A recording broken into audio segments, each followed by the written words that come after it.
J'ai encore failli être en retard ce matin. Non mais moi, je suis toujours en retard. Et je vais même vous confier quelque chose. Le but ultime de ma vie, c'est de savoir à quel moment précis je dois sortir de mon lit pour être à l'heure. Et pour tout vous dire, si j'ai encore du mal avec ça, c'est tout simplement parce que je n'ai pas encore fini ma thèse. En fait, dans ma thèse, je m'intéresse à l'optimisation multivoque. C'est-à-dire que je vais chercher à maximiser mon temps de sommeil tout en minimisant mon retard.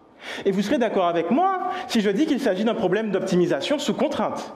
Et oui, n'oublions pas que nous sommes en Guadeloupe. Entre les coupures d'eau, les embouteillages et les grèves inopinées, nous sommes servis. Et mon objectif dans tout ça, c'est d'arriver à prouver l'existence d'un ensemble de points d'équilibre.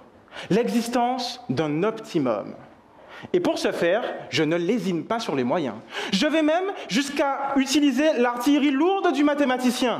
Je m'arme de lemmes, de propositions et de théorèmes, et là Ah oui, mince, j'ai oublié de vous dire. Pour l'instant, je n'arrive pas toujours à atteindre ma cible, puisque mon rôle en tant que doctorant en mathématiques, c'est d'arriver à démontrer rigoureusement tous les nouveaux résultats que j'établis. Et oui, mon travail consiste purement et simplement à établir de nouveaux théorèmes. Pythagore, Thalès, ça vous rappelle quelques souvenirs?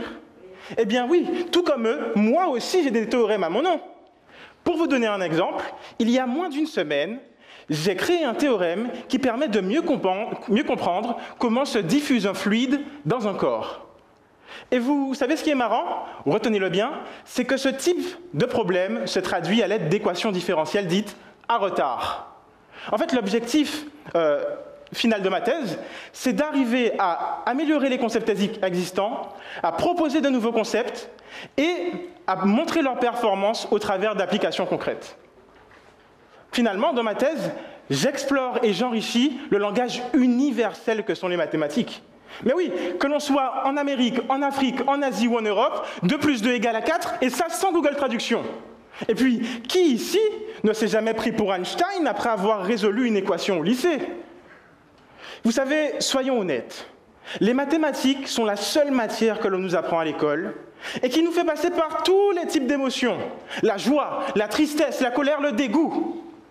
Pour moi, les mathématiques sont la plus belle allégorie de ce qu'est la réalité de la vie. Elles vous ont tous fait rire ou pleurer au moins une fois. Et mes travaux, eux, aideront les chercheurs de tous les domaines. Mathématiques, informatique, économie, biologie, chimie, à ne plus prendre de retard.